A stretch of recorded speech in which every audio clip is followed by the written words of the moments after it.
Bonjour à tous, infiniment heureux de vous retrouver pour partager avec vous le Chitati du jour. Aujourd'hui, nous sommes le Yom Revi, le 4e jour de la semaine, Parashat Bamidbar, le Chaf Vav Iyar, et Tafshin Begimel, Shnatakel, l'année du rassemblement. Dans le Chumash du jour, nous apprenons un peu plus ce qu'est la famille de Aaron. Aaron, le frère de Moshe. Mais c'est assez curieux, la Torah nous dit qu'elle va nous raconter quelle est la descendance qu'a eu Aaron, mais également Moshe. Et concrètement, on voit qu'il n'est question que de la génération qui arrive, celle de Aaron et non pas de Moshe. Rashi le prouve de la Gemara et il nous dit que, en fait, Moshe Rabbeinu a eu une autre descendance, pas seulement ses enfants physiques, mais aussi tout le Ham Israël. Le Ham Israël, ce sont les enfants de Moshe Rabbeinu. Aaron a eu 4 enfants, 4 garçons, Nadav, Avihu, El-Hazar et Itamar. Nadav et Avihu n'ont pas eu d'enfants. Vous en souvenez, dans l'histoire, nous l'avons appris, à porter des ktorettes, des encens sur le Misbéach qui se trouvait dans le Mishkan sans la permission. Ils voulaient en effet se rapprocher d'Hachem, mais ça n'était pas comme ça qu'il fallait le faire. Ils ont donc rejoint Akadosh Baruch Hu et ont quitté ce monde. Et Lazar et Tamar, eux, travaillaient avec Aaron et donc étaient des Kohanim. Akadosh Baruch Hu dit à Moshe que la tribu de Lévi a un but et une fonction particulière, celle d'aider les Kohanim à garder le Mishkan. Aaron et ses enfants, eux, étaient des Kohanim. Dieu le dit. Bien que j'ai sanctifié les Bechorim, c'est-à-dire les premiers-nés, et comme ils ont quand même fauté au moment de la faute du veau d'or, le mérite de la sainteté, celle de travailler dans le Mishkan, passera à la tribu de Lévi, qui, elle, n'a jamais fauté, et n'a même pas fauté au moment de la faute du veau d'or. Et c'est pour cette raison que la tribu de Lévi avait ce prestige, et avait cette possibilité-là de servir à Kadosh Baruch Hu dans le Mishkan.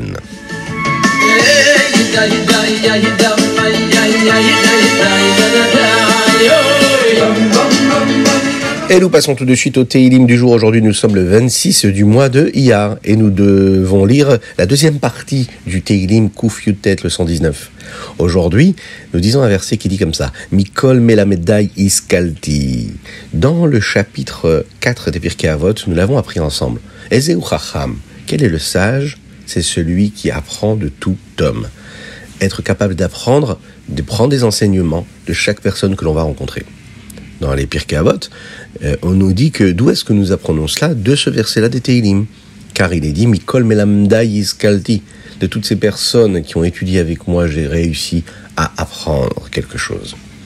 Alors, est-ce que c'est logique d'apprendre de chaque personne? A priori, pas tout le monde est considéré comme un professeur, comme un enseignant, comme un maître. Alors, comment est-ce qu'on peut apprendre quelque chose de positif de chacun? A priori, il y a des gens qui sont même négatifs, Chas v'Shalom, desquels on ne doit pas apprendre quelque chose a priori. Eh bien, le Baal Shem Tov nous apprend quelque chose ici. Il nous dit, de tout le monde, on doit apprendre. Des personnes qui agissent comme il faut, eh bien, on doit prendre l'exemple et agir positivement. Et des personnes, elles, qui agissent négativement, alors à ce moment-là, on ne doit pas prendre l'exemple. On doit prendre l'exemple de ne pas faire comme eux. Vous êtes sûr d'agir comme il faut quand vous prenez les enseignements de chacun, de chaque personne que vous rencontrez dans votre vie. Vous vous enrichissez dans votre comportement et vous allez bien sûr apporter beaucoup de satisfaction à vos proches, si vous êtes un enfant, à vos parents, et si vous êtes des parents, et bien même à vos enfants.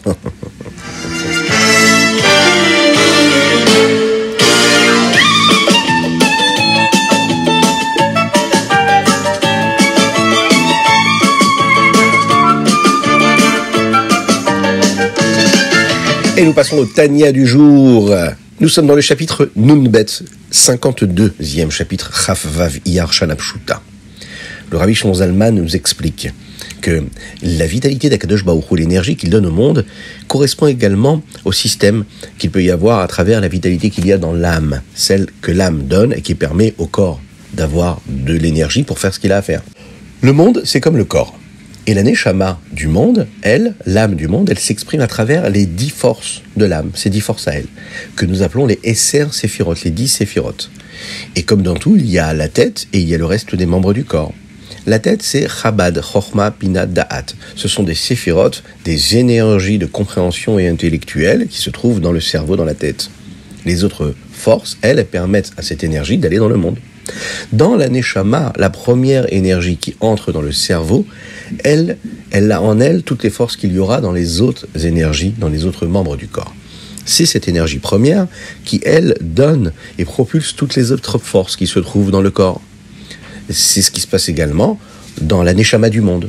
D'abord, il y a la vitalité d'Hachem qui entre dans Chabad, c'est-à-dire dans la tête du monde, et ensuite, cette énergie et cette lumière va aller dans toutes les parties du monde, et elle va permettre à chaque élément de recevoir la vitalité qui lui est propre et dont il en a vraiment besoin. Les arbres, par exemple, vont recevoir une vitalité qui leur permettra de pousser. Les fruits, eux, reçoivent une vitalité qui leur permettra la possibilité de donner un goût particulier à ce qu'ils ont. Les vaches, par exemple, elles reçoivent la vitalité de donner du lait. Et puis, les rivages et les fleuves et les sources d'eau qui traversent nos forêts, les plus belles montagnes que nous avons rencontrées dans notre vie, eh bien, elles reçoivent cette vitalité-là de couler. De quoi ? Eh bien, de cette première énergie initiale. Alors, comment vient cette vitalité intellectuelle et comment elle se diffuse et elle traverse toutes les énergies qu'il peut y avoir dans le monde entier ? Il faut savoir que la Shrina, c'est-à-dire la présence d'Hachem, la présence de Dieu ici-bas sur terre, son rayonnement a un but particulier. Son but à cette Shrina, c'est justement de faire voyager cette énergie première dans chaque élément du monde. Dans la Kabbalah, la Shrina a différents noms. Et nous allons ici en donner quelques-uns. Attention, accrochez-vous et attachez vos ceintures. Premier mot, Alma de Ilgalia. Alma de Ilgalia, c'est un monde qu'on peut voir, Galouille. Puisqu'on peut voir la vitalité qui est bonne, on peut voir comment est-ce que l'énergie est productive. Deuxième nom, Matronita. Matronita en araméen veut dire la reine. Un autre nom, Imatata'a. Imatata'a, cela veut dire la mère d'en bas. Abanim, la mère des enfants. Knesset Israël, l'assemblée du peuple juif. Bon, c'est quoi en réalité cette assemblée ? Ce sont toutes ces neshamot qui sont à l'intérieur du peuple juif. Elles sont à l'intérieur, on n'a peut-être pas toujours la possibilité de les voir. Dans le premier Mahamar que le Rabbi a prononcé, quand il a pris sur lui la direction du mouvement de la Chassidut Chabad, il a dit un Mahamar qui s'appelle Bati Legani.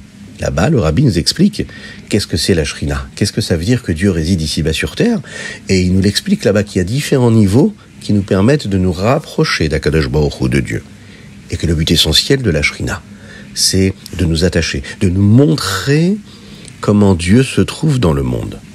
La Shrina a différents niveaux, différents degrés, et avec notre travail, nos efforts quotidiens, on a la possibilité à chaque fois de lui permettre à cette évidence, à cette présence de Dieu, d'imprégner notre existence, notre quotidien, notre vie de tous les jours. Nous allons voir un petit peu plus tard que la Shrina a quelque chose qui la recouvre, qui la cache, qui la voile, qui lui permet d'éclairer dans ce monde-là.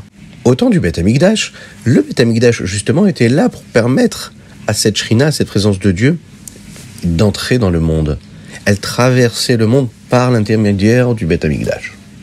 À notre époque, nous n'avons pas le Beth Amikdash encore pour le moment, et donc la Torah et les mitzvot, c'est l'intermédiaire, c'est le moyen qui nous permet de transmettre et de faire passer, de diffuser cette Shrina, cette présence de Dieu.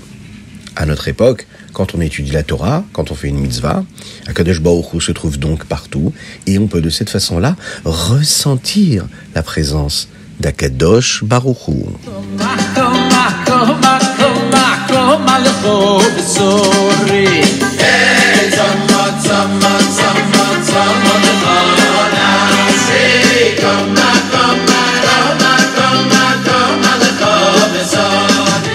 Et nous passons tout de suite au Hayom Yom. Aujourd'hui, nous sommes le Chaf Vav Iyar et le combienième jour du Homer ?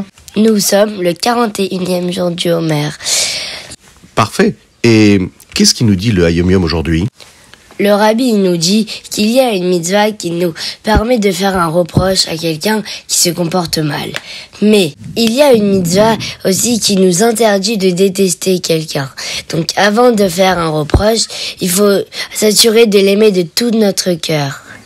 Magnifique, ça c'est un beau Hayom Yom, excellent. On dit un grand Chazak Amendel et on lui souhaite de bien étudier la Torah aujourd'hui. Bezrat Hashem.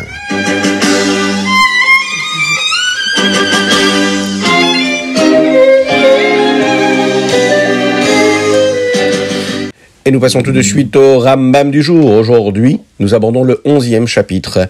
Dans ce chapitre-là, nous apprenons les lois qui concernent le Bet HaKnesset, la synagogue, la choule. En effet, dans tous les endroits où il y a 10 juifs qui se trouvent, c'est une mitzvah de créer un Bet HaKnesset. C'est-à-dire une choule, il faut se soucier qu'il y ait un endroit où on peut se retrouver pour faire la tfila, étudier la Torah. Dans cette synagogue-là, il faut se comporter avec kavod. Il faut faire en sorte que cet endroit-là soit propre. Il faut débarrasser les saletés. Vous rentrez dans la synagogue, vous voyez un petit mouchoir par terre. C'est très important de se baisser, de le ramasser. C'est une mitzvah. Il faut s'assurer qu'il soit toujours beau, bien propre, comme il faut. Dans le chapitre 12, nous apprenons les lois qui concernent la Kriyat Torah, la lecture de la Torah. Il faut savoir que Ezra HaSofer, lui, a instauré qu'il faut lire la Torah le lundi, le jeudi et aussi le jour de Shabbat. Pourquoi ? Afin que nous ne passions pas 3 jours de notre vie d'affilée sans écouter les mots de la Torah, ces mots qui sont tellement saints de la Torah. Dans le chapitre 13, et le dernier de notre jour, nous apprenons ici les lois qui concernent la lecture des parachiotes chaque semaine. Et de cette façon-là, il nous rappelle qu'on a la possibilité de conclure la lecture de toute la Torah chaque année, en lisant à chaque fois une paracha, ou parfois même 2 parachiotes par semaine. Est-ce que vous savez qu'il y a des gens qui ont l'habitude de lire des parties de la Torah tous les jours et de la finir par contre en 3 ans ? Ça, c'est une autre habitude que nous n'avons pas nous aujourd'hui. Vous savez qu'il y a d'autres personnes qui, quand elles allaient au lit, eh bien, leurs grands-parents les endormaient en lisant la Torah à leurs enfants ou leurs petits-enfants. Et c'est comme ça qu'ils s'endormaient. Les mots de la Torah imprègnent, entrent dans l'âme de l'enfant et ils l'accompagnent pendant toute sa vie, au-delà de tout ce qu'on pourrait s'imaginer.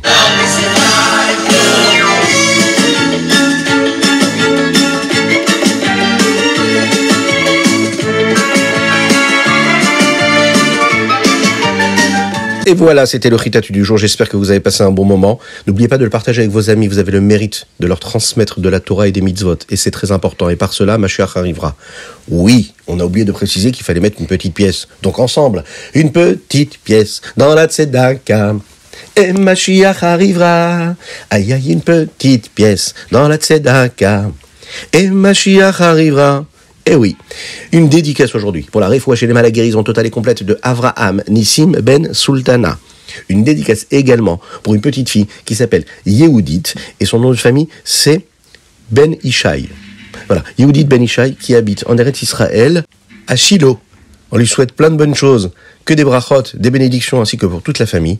N'oubliez pas de vous abonner sur les différentes chaînes, que ce soit en podcast pour écouter, mais également sur YouTube, vous abonner, c'est très important. Vous pouvez envoyer vos dédicaces sur ritat.fr, mais également sur le numéro de téléphone, WhatsApp, 06 61 76 87 70. Que Dieu vous bénisse, qu'il vous inonde de bonté, de grâce et de miséricorde dans tous les domaines. Et qu'Hachem nous envoie le Mashiach maintenant.